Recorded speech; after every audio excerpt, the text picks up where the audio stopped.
Welcome to another episode of Game Time, starting the new year. Today we are in Espanola to speak with the Espanola Valley girls basketball team and head coach Joe Estrada. Thanks for joining us. You bet. Thanks for coming to see us. Yeah. Happy New Year, by the way. Happy New Year. How's your team playing at this point? We're playing very well right now. We hope to continue it. We seem to we kind of turned a corner this last week at the St. Mike's tournament, and we need to keep it going now. But we played a very good game. Let's talk a little bit about that St. Mike's tournament. What did that do for the confidence of your team? Oh, I think there's no question it raised it several layers up to where we had been. We were off to a rough start. We lost, I think we started 1-7, something like that, which is unusual for an Espanola team, and I think our confidence got down. But I really believe we showed that we haven't gone anywhere. We graduated our top 8 players last year on a state championship run team, and it took us a little while, but I think we're back in the game now. Losing 7 of your first 8, like you said, how did you keep the team positive and focused and on the right track? Oh, I think we just worked hard.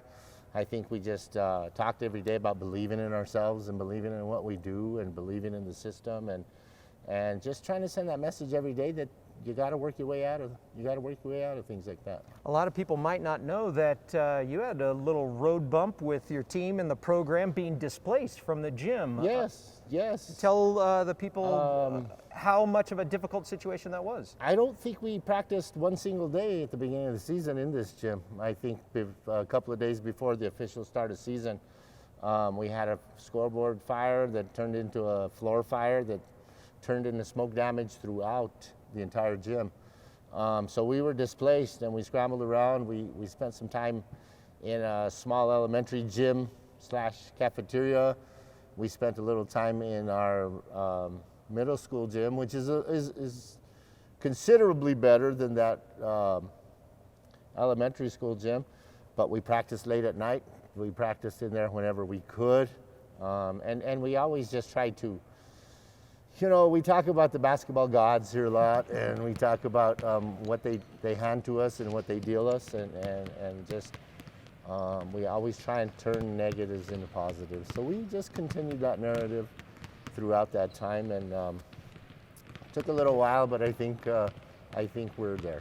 One positive for the program, last year you guys were in the state final. Yes. I know you graduated a lot of those players, but for the few returners that you did have come back, how much did that experience help heading into this year? I think you can never beat that experience of playing in the state tournament, and especially going all the way to the last game of the year. I mean, that's especially, it's a great experience. It was a little different last year because we only played one game at the pit. We were fortunate enough to get a high seed, and we played 2 games here. We had St. Pius first, and we had great crowds here. And then we had Kirtland Central here, and that was a nail biter. And anytime I think you played those tough kind of competitions, even if you don't maybe get off the bench as much as you think you should, but those are positive experiences and growing experiences for our kids. You mentioned Kirtland Central, Gallup. Is there year in and year out? Are those the usual suspects this year in your classification? Those are the usual suspects. I don't think a lot of people are talking about Portales right now because they play on in that Texas Panhandle. We don't hear a lot about them, but they will be very good this year. This could be Portales' year too.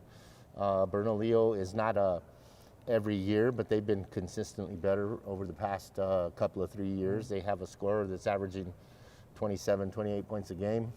We play them in a week or so. And I will always throw Espanola in that mix too. We're always a competitive program, so it's going to be tough. Before you get to Bernalillo and some of the other teams, you have games this week against Santa Fe and Los Lunas. Yes. What do you hope and expect to see from your team this week? We hope to put an even better game together than we did against Taos in the championship of St. Mike's tournament. Santa Fe High has turned into a little bit of a rivalry for us in the past few years. So we expect to play well there too. We expect to go down to Las Lunas and play even better than we play on Tuesday night, because that's really the plan right now, is to get better every game. All right, well, it seems like you turned the corner at this point. Congratulations on your tournament victory, and good luck the rest of the way, ladies. Thank you. We'll be back with more Game Time after this. The New Mexico Activities Association is excited to announce the NMAA 24/7 mobile app. Whether you're a student, coach, parent, or player, you can have the power of the NMAA right in the palm of your hand. Find scores and schedules, follow your favorite teams, receive special offers from NMAA sponsors, get state championship information, highlights, features, and much more. Download the free NMAA 24/7 mobile app in the App Store or Google Play. Get it now. Are you living the life of an athlete? The New Mexico Activities Association brings you Life of an Athlete, a resource for students, educators, and parents to understand the challenges students face. Athletes, did you know one night of drinking will negatively affect your athletic performance for 2 weeks? Or that athletes who drink and do drugs are twice as likely to get injured? Alcohol's effects can reduce a high school athlete's potential by as much as 20 to 30%. Are you living the life of an athlete? Log on to lifeofanathlete.com to find out today. Do you love sports? Do you want a front row seat for exciting high school sports action in New Mexico?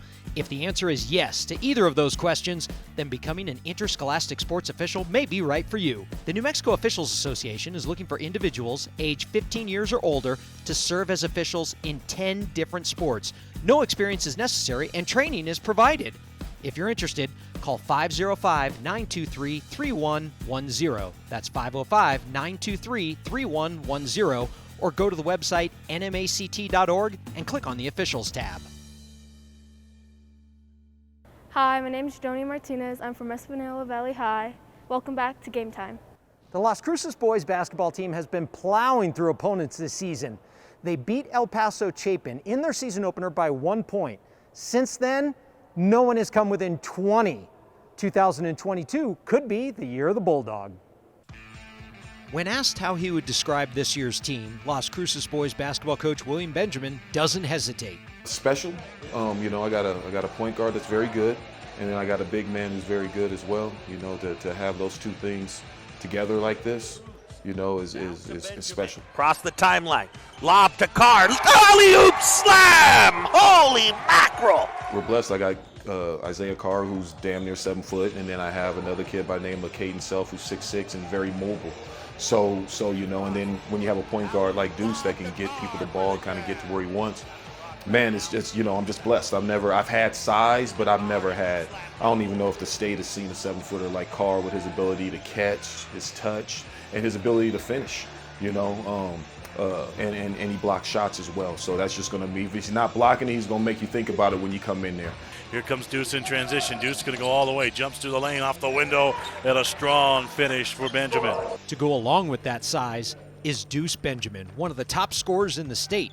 The senior guard was named the Max Preps New Mexico Basketball Player of the Year last season. I'm very proud of him.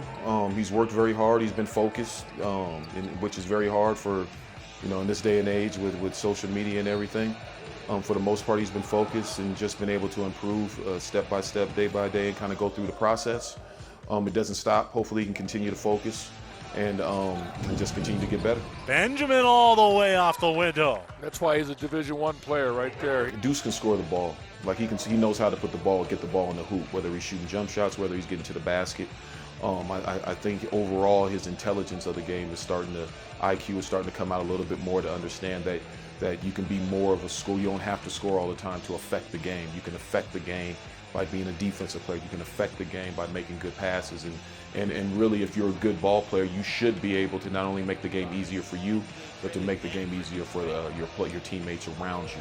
And I think he's doing a great job of that. Look at Benjamin finding Cruz. The Bulldogs played in the state final each of the last 2 seasons, and many of the fans think Las Cruces has a realistic chance to go undefeated. Of course. I mean, it's realistic. Like, it's there. He's going to throw it up to his big fella, and his third dunk of the night. We just got to keep it all in perspective. We're not going to sugarcoat or lie. We have an opportunity to run the table. We know that. But we also have an opportunity to lose, too. If you get ahead of yourself and talk about running the table. We have some tough games coming up. It's always tough to go on the road in district, and I don't care what your district is. We still got to go to Hobbs. Coach Benjamin knows the expectations are there for Las Cruces to win it all this year. But he says a great record or a possible #1 seed doesn't guarantee anything. 3 years ago, we lost in the first round. We were 28-0. We lost to our district rival, Oñate. And so I just kind of remember, trying to help them remember that things can happen. You know, things can happen. It only takes one game. You know, it's not a 7-game series. So just try to keep it realistic, try to keep everything in its perspective, have fun with what it is that we're doing, but understand that we have a long way to go. We have a long way to go to get better, and so we have to continue to work. The Las Cruces Bulldogs start district play this week. Las Cruces is currently undefeated with games against Deming and Oregon Mountain this week. That's going to do it for another episode of Game Time. Be sure to tune in every week as we have the most comprehensive high school sports wrap-up show in the state. We'll see you next time on Game Time.